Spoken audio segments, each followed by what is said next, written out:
예, 오늘은 여호수아 9장을 우리가 한번 살펴보도록 하겠습니다. 여호수아 9장입니다.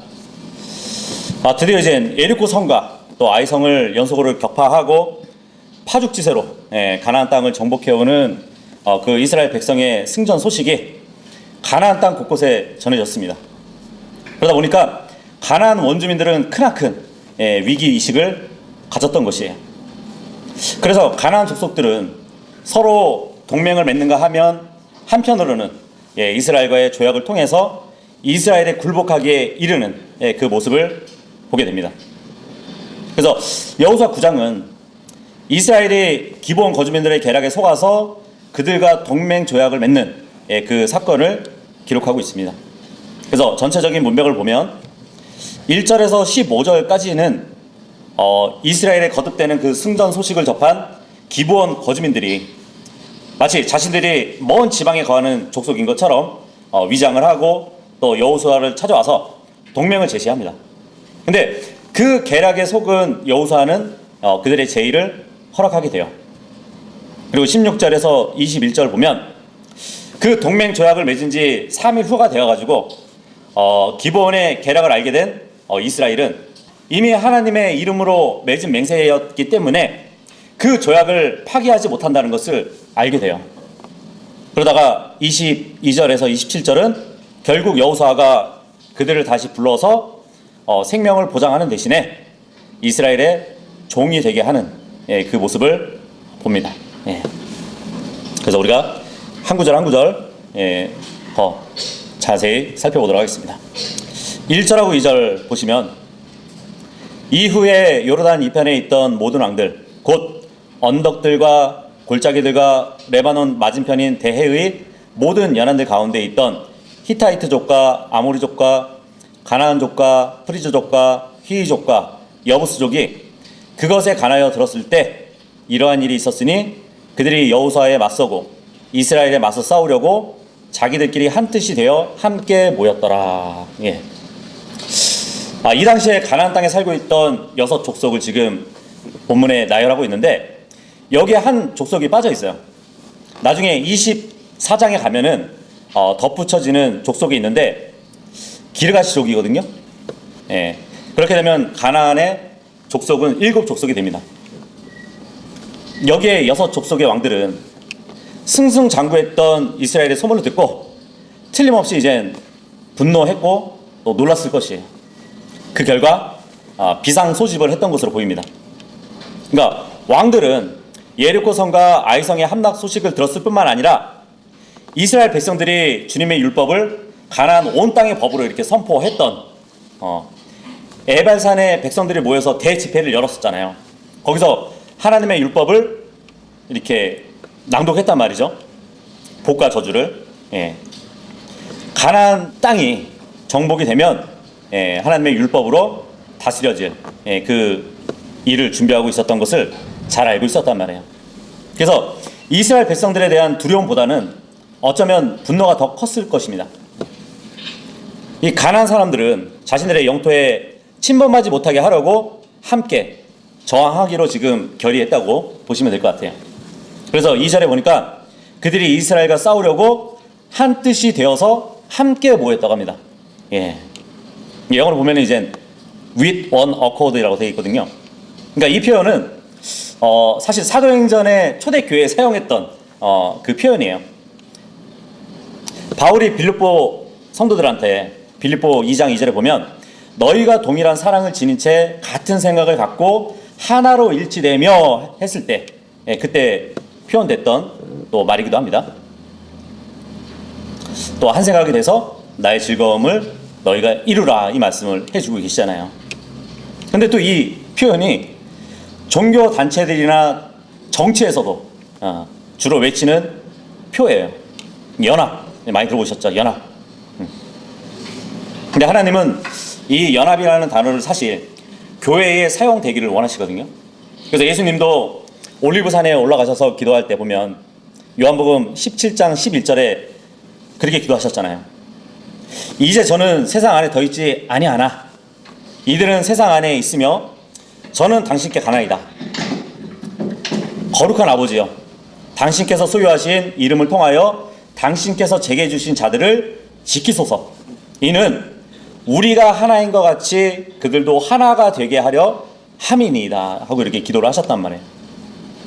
근데 하나님이 원하시는 것은 교회의 연합인데 이게 또 지금에 와서 잘못된 연합운동으로 사용을 하고 있다는 것을 잘 알고 있죠. 지금 교회의 연합운동을 한답시고 서로 막 다른 교파와 뭐 이교도들도 막 끌어들여가지고 한 교회의 일치를 추구하고 있단 말이에요. 이것을 이제 에큐메니컬 운동이라고 하는데 성경적인 것 같지만 속으면 안 되는 것이. 사실 교회라는 말은 영적인 하나님의 신부된 교회가 있는 반면에 사람들의 모임도 교회라는 말을 쓰거든요. 그렇다면 교회 일치 운동에는 사실 참 교회만 지칭하지 않기 때문이에요. 사도행전 19장에 가서 보잖아요. 그러면은 이교도 신전에서 갖는 그 모임조차도 교회라고 부르고 있어요. 근데 그런 이교도 교회와도 연합하려고 하는 그 교회 일치 운동을 지금 하고 있다는 얘기예요. 하지만 주님은 그리스도의 몸된 교회가 하나 되기를 바라시는 분이에요. 그리스도의 몸 안에 있는 믿는 자들이 영적으로 하나됨을 원하신다는 것이죠. 바울도 이젠 교회에 대해서 하나 되고 한 생각을 가지라는 이 말도 지역교회에서 가져야 할 영적 교제를 말하는 뿐이에요. 주님의 속성상 그분은 분리하시는 분이거든요. 근데 교회만큼은 하나가 되기를 바라시는 분이세요. 근데 오늘 본문을 보니까 이전부터 주님을 대적할 이유로 하나로 일치하는 그 사람들을 지금 보고 있는 것이에요. 여호수아 5장 1절을 보면 이 여르단 서쪽의 왕들은 이스라엘 때문에 이미 두려움에 떨고 낙담에 있었어요. 그죠? 그 때문인지 그들은 지금까지 이스라엘에게 맞서서 대항할 준비조차 하지 않고 있다가 에리코 성과 아이 성의 진멸 소식을 듣고서 이스라엘에 대항할 준비를 서두르고 있는 것이에요. 그러니까 가나안 족속들은 동맹을 맺어가지고 규모를 좀 크게 해서 남부 연합군을 조직한 것이에요. 이렇게 가나안 거주민 모두가 하나가 되어가지고 이스라엘에 대항하기 위해서 동맹을 맺은 것은 특별한 만했던 것이에요. 이 6민족이 군대를 함께 모여서 긴급 상황에 대처하기 위해서 하나가 되었다는 얘기예요. 여기 1절에 나열된 이 민족들은 모두 함족 출신입니다. 물론 이 종족끼리의 관심이 다르고 또 종종 사이가 나빴을지도 몰라요. 근데 하나님의 백성을 대적하는 그 일에 있어서는 공동의 목적을 가지고 함께 모였던 것이에요. 그래서 어떻게 보면 의인들에 대한 악인들의 증오심이 그들을 하나로 묶는 공통의 끈이 되었다고 볼 수 있겠죠.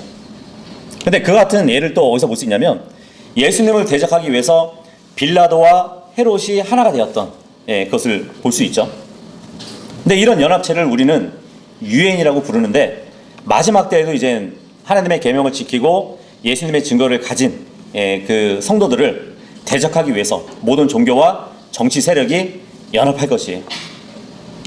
근데 그 예표를 또 보여주는 본문이 있거든요. 물론 그들이 하나님을 대적하고 하나님의 백성을 대적하려고 하지만 그들을 향한 주님의 생각이 어떠한지 시편 2편에 기록되어 있습니다. 시편 2편 1절에서 5절까지 보시면 어찌하여 이교도들이 붕괴하고 백성들이 헛된 것을 꾀하는가. 땅의 왕들이 나서고 치리자들이 함께 논의하였나니 주와 그분의 기름 부음 받은 자를 대적하며 말하기를 우리가 그들의 결박들을 산산이 부수고 그들의 끈들을 우리에게서 던져버리자 하는도다. 하늘에 앉아 계시는 분께서 비웃으시리라. 주께서 그들을 웃음거리로 삼으시리라. 그때 그분께서 자신의 진노 가운데 그들에게 말씀하시고 그분의 심한 불쾌함 가운데서 그들을 괴롭게 하시리라.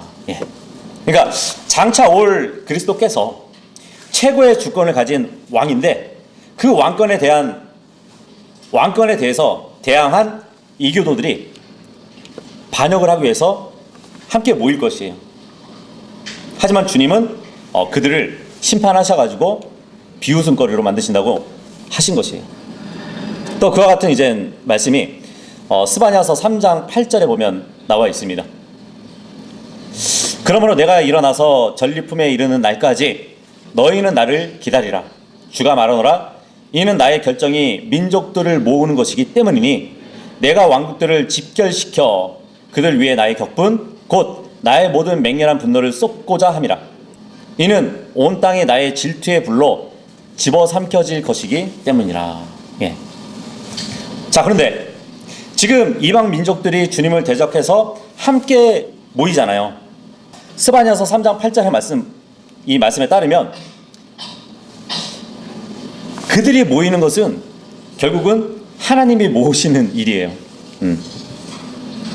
마찬가지 예수님의 재림 때 이교도들이 주님을 대적하기 위해서 모이겠지만 결과적으로 보면 하나님께서 그들을 심판하기 위해서 이교도들을 모으신다는 그 말씀으로 우리가 이해해 볼 수 있는 것입니다. 마찬가지로 지금 본문에도 앞으로 가나안의 동맹 왕들은 예수님의 모형이 되는 여호수아에게 큰 패배를 맞게 될 것이에요.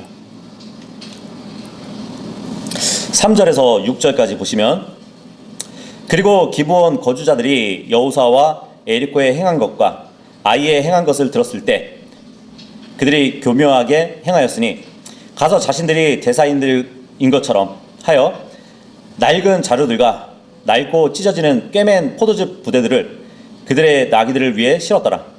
그리고 그들의 발에는 낡고 기운 신발들이 있었으며 그들의 몸에는 낡은 의복들이 착용되어 있더라. 그리고 그들의 음식물에 속하는 모든 빵이 마르고 곰팡이가 피어 있더라. 그리고 그들이 길갈에 있는 진영으로 가서 여호수아에게 이르러 그와 이스라엘의 남자들에게 말하기를 저희는 먼 나라에서 왔나이다. 그러므로 이제 저희의 맹약을 맺으소서. 예. 자, 드디어 이제 기브온 거주자들이 여호수아를 찾아오는 그 장면을 보게 되는데 여기서 기브온 거주자들, 문자적으로 언덕이라는 의미거든요. 그러니까 그들이 살던 지형이 좀 언덕처럼 높은 지대에 살았다는 것을 또 볼 수 있습니다. 근데 이 도시는 계단식으로 된 언덕에 자리 잡고 있었고 거기에 또 연못이 이렇게 있었어요. 그래서 에레미야는 이 연못을 가리켜 가지고 기브온에 있는 거대한 물들 이렇게 에레미야서 41장 12절에 기록하고 있습니다. 이 기브온 도시는 예루살렘에서 북서쪽으로 한 9km 정도 떨어진 요바로 가는 그 길에 있었어요. 그 주민들은 히족속에 속한 자들이었습니다. 7절에 보니까. 그런데 기브온 사람들이 에리코와 아이성의 함락 소식을 듣고 이스라엘 군대에 대항하는 것이 소용없다고 이렇게 결론을 내리고 이스라엘 백성들의 환심을 사가지고 그들과 동맹을 맺을 그 계획으로 지금 찾아왔던 것이에요. 자, 4절에 보니까 기브온 사람들은 교묘하게 행했다고 이렇게 기록하고 있습니다. 우리가 1절에 봤듯이 가나안에 여러 족속들이 있었어요. 근데 그 가운데서 히 족속이었던 기브온 거주민들은 연합군을 조직해가지고 이스라엘을 격퇴시키는 그러한 왕들의 제의를 물리치고 어떻게 보면 단독으로 이스라엘과 동맹을 맺기 위해서 교묘하게 지금 행하고 있다는 것을 말씀해 주고 있는 것이에요. 아마 기브온 거주민들은 비록 왕들과 동맹을 맺어가지고 이스라엘을 대적한다 하더라도 에리코 성과 아이성의 멸망을 생각한다면 결코 승산이 없을 거라고 어쩌면 냉철한 판단을 한 것 같아요. 거기에다가 그들은 이스라엘이 가나안의 모든 족속을 남김없이 멸절시키라는 하나님의 명령을 잘 알고 있었다고 볼 수 있겠죠. 그래서 그들이 죽임을 당하지 않고 살 수 있는 유일한 방법은 이스라엘과 동맹을 맺는 것이었어요. 그리고 동맹을 맺기 위해서는 또 그들이 가나안 땅에 살고 있지 않고 먼 나라에서 온 대사들인 것처럼 속임수를 쓰는 것뿐이었습니다. 어쩌면 기브온 거주민들은 신명기 20장 10절에서 15절의 말씀을 알고 있었던 것 같아요. 그 신명기 9절에 따르잖아요. 가나안 족속에 속하지 않고 멀리 떨어져 있는 족속과는 동맹을 맺어도 좋다는 기록이 있단 말이에요. 근데 가나안 족속과는 어떠한 방식으로도 타협하면 안 되거든요. 오직 하나님의 공의를 위해서 모조리 멸절시켜야만 했던 것이에요. 그래서 이 기브온 사람들은 가나안 땅이 아니라 더 먼 나라에서 왔다고 그렇게 속이고 여호수아를 찾아왔던 것입니다. 어쨌든 여호수아가 주님께 자문을 구했더라 하면 그들의 교묘한 계획을 당장에 드러냈을 것이에요. 근데 우리가 앞에서도 봤듯이 아이성에서와 마찬가지로 또 한 번 하나님께 엿주는 것을 소홀히 하고 말았던 것을 보게 됩니다. 지금 기브온 사람들이 자신들을 대사들인 것처럼 이렇게 꾸민 것을 한번 보세요.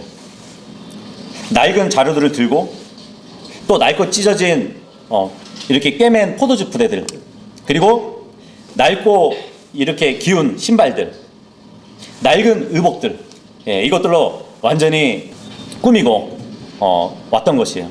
거기다가 또 음식들은 곰팡이가 핀 빵들이었고요. 근데 이런 모든 복장과 도구들은 기브온 거주민들이 마치 먼 나라에서 오랫동안 여행하다가 이스라엘을 찾아온 대사들처럼 그렇게 보이기 위해서 정말 치밀한 계획을 세우고 철저히 위장했다는 것을 보여주고 있는 것이에요. 근데 만일 자신들의 기만 행위가 발각되면 죽음을 면치 못할 것이었기 때문에 어찌 보면 그들에게는 생사가 달린 일이었잖아요. 그래서 아마 그렇게 꾸미는 데 있어서 전력을 다 했다고 볼 수 있습니다. 어쨌든 드디어 기브온 사람들은 6절에 보니까 길갈에 있는 진영으로 가서 여호수아를 만났다고 합니다. 전 시간에 우리는 8장 30절에서 35절에 읽어봤던 것처럼 이스라엘 백성이 아이성을 정복한 후에 축복과 저주의 종교의식을 집행하려고 세겜으로 갔었던 것을 보았죠. 그렇다면 이제 다시 길갈 진영으로 되돌아왔다는 것을 알 수 있는 것이에요. 길갈에 있는 진영에서 여호수아를 만났다고 기록이 되어 있으니까. 근데 이 길갈은 요르단강을 건넌 후에 처음 진영을 쳤던 요르단 계곡을 말하고 있는 것인데, 그 당시에 길갈은 가나안 정복의 군사적인 중심지였다는 것을 또 알려주는 것이에요. 여호수아를 만난 이 기브온 사람들은 자기들이 먼 나라에서 왔다고 소개합니다. 마치 멀리서 온 대사처럼 외모를 꾸미고 이스라엘 백성들 앞에서 직접 멀리서 왔다고 거짓말까지 하고 있는 것이에요. 다시 말하지만 그들의 거짓말과 달리 도보로 3일이면 도달할 수 있는 아주 가까운 거리에 있던 휘 족속 거주민들이 바로 이 기브온 사람들이었어요. 그러면서 이제 여호수아에게 우리와 맹약을 맺어달라고 그렇게 얘기하고 있습니다. 여기서 맹약은 영어로 리그인데, 영어 단어로 이렇게 보면 서로 보호를 위한 동맹의 언약을 얘기해 주는 것이에요. 근데 이게 또 히브리어로 보면은 카라트 베리트예요. 직역하면은 언약을 베다라는 의미를 갖고 있습니다. 그러니까 히브리어로 보면은 이제 언약과 베는 것이 결합된 단어라고 볼 수 있는데, 이것은 이제 고대 이스라엘에서는 언약을 맺을 때 짐승을 이렇게 딱 잡아가지고 고기를 딱 반으로 조각을 내요. 그리고 양 옆으로 이렇게 벌려놓고 그 중간 사이를 지나가는 풍습에서 유래된 단어라고 보시면 됩니다. 근데 하나님과 백성의 사이에서도 언약 관계가 있잖아요. 근데 하나님도 그런 표현을 쓰시거든요. 에레미야서 34장 18절에 보면 이런 말씀을 하십니다. 그리고 나는 언약을 위반한 사람들을 내주겠으니 그들은 자신들이 내 앞에서 이미 맺은 언약의 말들을 수행하지 아니하였으니 곧 그들이 송아지를 돌로 자르고 그것의 부위들 사이로 지나갔을 때라. 그러니까 언약을 어긴 유다 백성들을 향해서 하시는 말씀인데, 결국 바벨론에 함락되게 됐죠. 근데 이 이스라엘 백성이 하나님과 언약을 맺을 때 송아지를 반으로 잘라서 벌려놓고 그 사이를 왔다 갔다 하면서 언약을 체결했다는 그 말씀을 해주고 있는 것이죠. 근데 이 모습이 또 창세기 15장에도 기록이 되어 있거든요. 아브라함이 3년 된 암송아지 한 마리, 그리고 3년 된 암염소 한 마리, 그리고 3년 된 순양 한 마리의 몸을 한가운데로 이렇게 나눠요. 그리고 그 조각들을 마주보게 놓습니다. 근데 그 사이로 주님이 지나가심을 보게 돼요. 이게 바로 쌍방이 언약하는 데 있어서 행하는 그 풍습이란 말이에요. 그런데 이 풍습은 만일 누군가가 언약을 어기잖아요. 그러면 지금 짐승이 죽임을 당해서 반으로 쫙 갈라졌잖아요. 마찬가지로 언약을 파기한 자, 그 사람도 역시 죽임을 면치 못한다는 것을 뜻하는 것이었습니다. 물론 이제 구약에서 언약은 쌍방이 동등한 입장이 됐을 경우에도 그렇게 언약을 갖지만 쌍방이 동등한 입장이 아닐 경우도 있어요. 동등한 경우에서 언약을 맺는 그 예를 들자면 뭐 다윗과 요나단을 들 수 있겠죠. 그리고 야곱과 라반의 형제들의 그 언약을 볼 수도 있고요. 아브라함과 헤브론의 아모리 족속들과 또 이렇게 언약을 맺는 그러한 일이 있었는데 이 경우는 쌍방이 동등한 입장에서 언약을 맺는 것이에요. 근데 동등하지 않는 경우는 오늘 본문에 나타났듯이 이스라엘 백성과 히위 족속 사이의 약속이라고 볼 수 있습니다. 이같이 언약을 맺는 쌍방이 동등한 위치에 있지 않을 때는 우월한 편에서 언약의 조건을 이렇게 부과할 수도 있어요. 그리고 히위 족속처럼 어떻게 보면 자신들이 을이잖아요. 갑이 아니고 을이잖아요. 약한 편에서는 복종하는 것을 전제로 해서 언약을 맺을 수 있는 것이에요.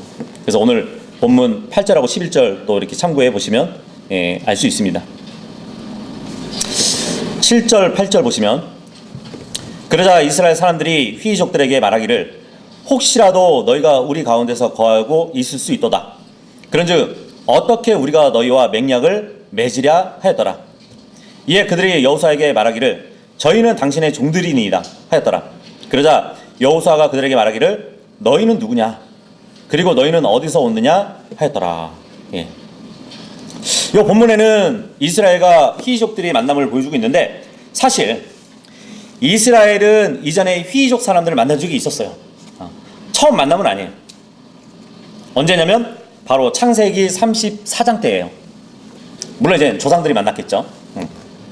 창세기 34장의 기록을 보잖아요. 그러면 휘 사람들의 통치자가 세켐이었는데 이 세켐이라는 인물은 야곱의 딸 디나를 겁탈했던 사람이었어요. 그럼에도 불구하고 이 세켐은 그 야곱의 딸 디나와 혼인하기를 원했습니다. 근데 그 이후로 이 디나의 오빠들 중에 시므온과 레이가 어떤 짓을 했는지 아세요? 그 족속을 멸해버리려고 너희 가문 사람과 우리 야곱의 가문 사람이 혼인을 하기 위해서는 모든 남자들은 할례를 받아야 된다고 그렇게 조건을 내밀었어요. 그래서 이 휘 사람들이 할례를 받고 치료되는 동안에 시므온과 레이가 그들 가운데로 직접 들어가가지고 도시 전체를 몰살시켜버렸어요. 그러니까 야곱의 아들들이 휘 족속들을 속였던 것이에요. 근데 이런 역사를 알았던 휘 사람들이 지금 원수 같은 이스라엘 앞에 서 있는 것이에요. 아마 생각 같아서는 이스라엘과 마주하거나 연루되고 싶지 않았을 것이에요. 그런데 놀랍지 않나요? 시므온과 레이가 이 휘인들을 속였었잖아요. 근데 이제는 휘 사람들이 이스라엘 사람들을 속이고 있는 것이에요. 이스라엘은 자신들의 조상이 뿌렸던 것을 거두고 있다는 것이에요. 그래서 갈라디아서 6장 7절의 말씀 속지 말라. 하나님께서는 농락당하지 아니하시느니라. 이는 사람이 무엇을 뿌리든지 그가 그것 또한 거둘 것이기 때문이라. 이 말씀이 진리인 것이에요. 어쨌든 여호수아는 너희가 우리와 가까이 살 수 있기 때문에 맹약을 할 수 없다고 대답을 했어요. 여호수아는 기브온 거주민들의 속임수에 선뜻 응하지 않고 그들이 혹시 가나안 족속이라면 약조할 수 없다는 것을 지금 분명히 얘기하고 있는 것이에요. 왜냐하면 신명기 7장 1절에서 5절의 말씀 보면 그 모세의 율법에 따르면 가나안 인간은 어떠한 것도 금하고 있기 때문이에요. 그리고 출애굽기 23장 32절에도 보면 이런 말씀이 있습니다. 너는 그들과 언약을 맺지 말며 그들의 신들과도 언약을 맺지 말라. 그들은 너희 지역에서 거하지 못하리니 그들이 너희로 하여금 나를 대적하여 죄를 짓게 하지 않게 하려 함이라. 이는 만일 네가 그들의 신들을 섬긴다면 그것이 반드시 너에게 올무가 될 것이기 때문이라. 예. 그러니까 가나안 땅에 있는 이방인들과 언약을 맺으면 미혹돼가지고 가짜 신들을 숭배할 것이고 또 하나님 앞에서 가증하게 될 것이라는 것을 지금 경고받고 있는 것이에요. 그뿐만 아니고 출애굽기 34장 12절에도 보면 너는 네가 들어가는 지역의 거주민들과 언약을 맺지 않도록 스스로 주의할지니 그것이 너희 한가운데서 올무가 되지 않도록 하려 함이라. 이 말씀을 해주고요. 또 신명기 7장 2절에도 보면 그리고 주 너희 하나님께서 그들을 네 앞에 넘겨주실 때 너는 그들을 치고 그들을 모조리 멸할지니라. 너는 그들과 언약을 맺지 말고 그들에게 자비도 보이지 말지니라. 이 말씀을 해주셨단 말이에요. 그러니까 이스라엘 백성은 가나안 족속과 언약을 맺지도 말고 그들을 불쌍히 여기지도 말고 그들과 혼인을 하지도 말아야 했기 때문에 하지만 여호수아와 이스라엘 지도자들은 이러한 신중함을 지속하지 못했어요. 기브온 거주민들이 여러 가지 정황을 이렇게 다시 한번 이렇게 본 다음에 그들이 가나안 족속이 아니라고 이렇게 여기고 나서 결국 그들에게 속아 넘어가는 그 일을 보는 것이에요. 8절에 기브온 사람들이 말하죠. 저희는 당신의 종들이니라. 근데 이런 표현은 지금 이스라엘의 종이 된다는 그 관계를 말하는 것이 아니에요. 여호수아의 마음을 사기 위해서 이러한 말을 하는 것이에요. 마치 야곱이 형 에서에게 죽을지 모른다는 그런 생각을 갖고 있었잖아요, 예전에. 그래서 형한테 사람을 보낼 때 전했던 말이 이 말이었어요.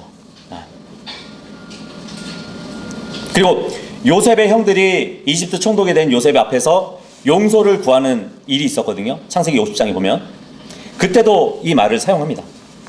그러니까 이 당시에는 동양에서 흔히 자기를 막 내세우거나 자랑하지 않고 겸손한 태도를 표현하는 말이 이 말이었어요. 나는 당신의 종입니다. 물론 이제 결과적으로 보면 기브온 거주민들은 정말 이스라엘의 종이 되긴 했지만요. 지금 이 표현과 종이 된 사실과는 무관한 것이에요. 그럼에도 여호수아는 여전히 경계를 두고 너희는 누구냐? 그리고 너희는 어디에서 오느냐? 다시 질문을 합니다.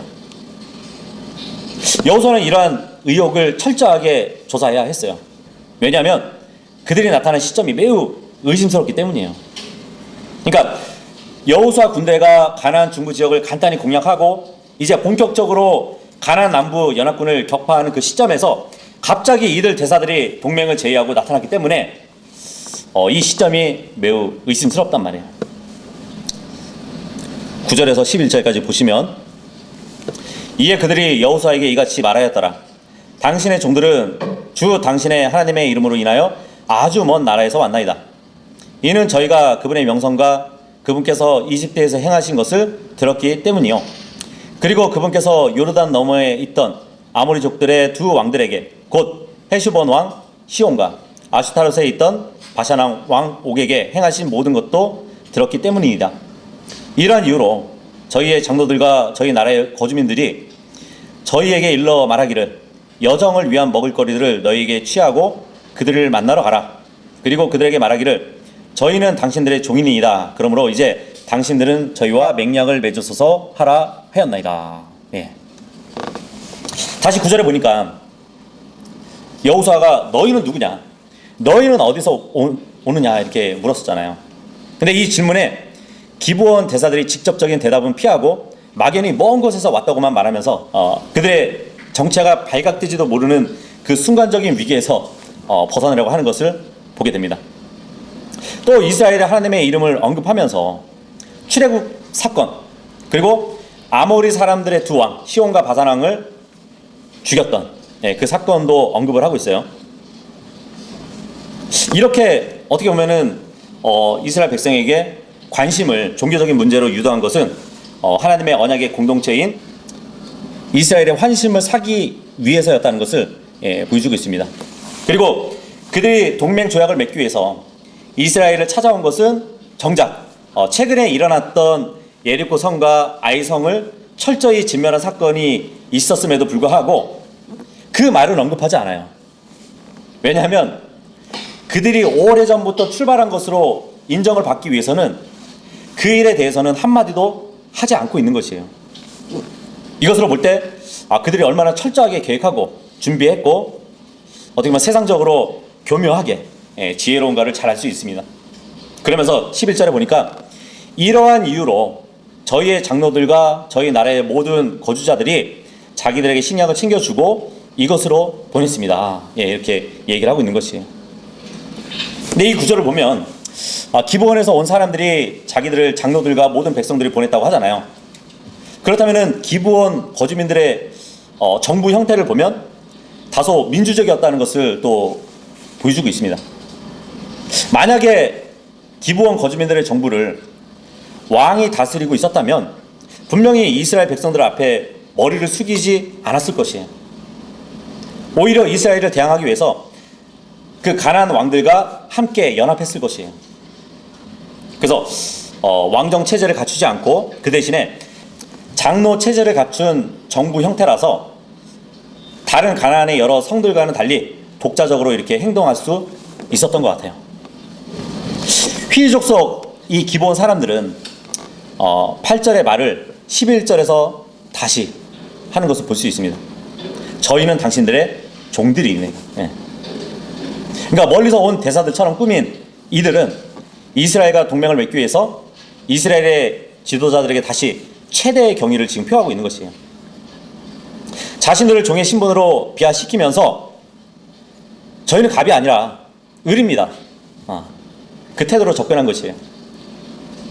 따라서 결국 여호수아와 이스라엘의 지도자들은 이들의 겸손하고 신앙적인 태도에 별로 주의할 것이 없다고 생각을 하고 조약을 맺게 되는 것이에요. 근데 이것은 얼마 지나지 않아서 이스라엘에게 커다란 걱정과 더 근심거리가 되고 말았습니다. 우리의 신앙생활 중에서도 우리에게 늘 얽어매려고 하는 죄들이 있잖아요. 근데 그 죄의 세력은 종종 우는 사자들처럼 덤벼들기도 하지만 때로는 이렇게 자신을 낮추고 찾아오기도 하는 것이에요. 근데 우리는 대수롭지 않게 그냥 그 죄를 짓고 말죠. 12절 13절 보시면 저희의 이 빵은 저희가 당신에게 오려고 나온 그날에 저희 집들에서 뜨거운 것을 저희 음식물로 저희가 가져온 것이니이다. 그러나 보소서 이제 그것이 말라있고 그것이 곰팡이가 피어있나이다. 그리고 저희가 채운 이 포도주 부대들은 새 것이었는데 보소서 그것들이 찢어졌나이다. 또 아주 긴 여정으로 인하여 저희의 이 의복들과 저희의 이 신발들도 낡아졌나이다. 여기 12절 13절에서 기브온 사람들은 자신들의 신앙적이고 복종적인 태도로 일단 이스라엘 지도자들에게 호감을 얻었다고 판단했던 것이에요. 그래서 이제 자신들이 멀리 왔다는 사실을 증명하고 있어요. 그들이 사전에 치밀하게 준비하고 계획한 대로 자신들의 낡은 옷차림을 비롯해가지고 곰팡이 난 음식과 찢어진 가죽 부대 또 낡은 그런 것을 이렇게 증거물로 보이면서 먼 여행길을 왔다는 것이에요. 그래서 결과적으로 기브온 대사들은 이스라엘과 동맹을 맺는데 성공을 하게 됩니다.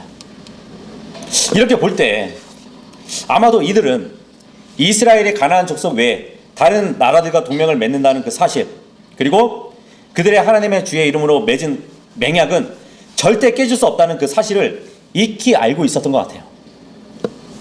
아무튼 이스라엘 측에서는 하나님의 뜻을 어기는 잘못을 범했지만 기브온 거주민들 측에서는 자신들의 생명을 구하는 현명한 처신을 했던 것이에요. 하지만 동맹을 맺기 위해서 그들이 벌인 각종 거짓 행각은 결코 정당시 될 수는 없었습니다. 왜냐하면 가나안 족속들을 멸절하라고 하신 하나님의 명령 목적은 그들로부터 영향을 받게 될 모든 죄악의 요소를 철저히 진멸하는 데 있는 것이지, 창녀 라합처럼 주님을 신실하게 신뢰하고 그분의 자비를 진심으로 구하는 그 사람까지 죽이는 데 있는 것은 아니었기 때문이에요. 기브온 거주민들도 진정으로 주님을 신뢰했다면 라합처럼 신실하게 주님의 자비를 의지했어야 옳았던 것이에요. 하지만 그들은 생명 부지를 위해서 주님의 이름을 사용했을 뿐이지 라합처럼 진정한 주님을 경외하는 자가 아니었던 것이에요. 14절. 그러자 그 사람들이 그들의 먹을거리를 취하였으나 주의 입에서 조언을 구하지는 아니하였더라. 그런즉 여호수아가 그들과 화친하였고 그들과 맹약을 맺어 그들을 살려주었더라. 그리고 회중의 통치자들이 그들에게 맹세하였더라. 이스라엘 사람들은 기브온 사람들의 말이 끝난 후에 그들의 먹을거리를 이렇게 취했어요. 근데 이 구절에 대해서는 두 가지 견해가 있거든요. 하나는 곰팡이 난 빵을 먹어보고 기브온 사람들의 말이 사실인지 아닌지를 확인해 봤다. 이 견해가 있고요. 두 번째는 그들이 가져온 빵이 아니라 조약을 맺을 때 화평과 우호를 상징하는 교제의 빵을 먹었다는 견해예요. 언약을 맺을 때는 식사를 해야 되거든요. 그때 먹은 빵을 얘기한다. 근데 킹제임스 성경의 난해주를 보잖아요. 거기 보면 사람들이 그들의 먹을거리로 인하여 그들을 받아들였다 이렇게 써 있습니다. 그렇다면 두 가지 견해가 모두 일리가 있다고 볼 수도 있겠죠. 지도자들은 자신들의 결정을 확실히 하기 위해서 그들에게 양식을 취해서 맛을 보고 만져보고 시험해 봤을 것이에요. 그렇게 해본 후에 자신들의 판단에 확신을 가졌던 것이에요. 그래서 이제 그들과 언약을 맺으면서 따뜻한 빵을 나눴던 것 같습니다. 그러면서 그 기브온 족속들을 받아들인 것이에요. 근데 여호수아는 정말 하나님의 뜻을 알아보지 않고 성급하게 지금 동맹 조약을 맺어가지고 실수를 범했다는 것을 알 수 있습니다.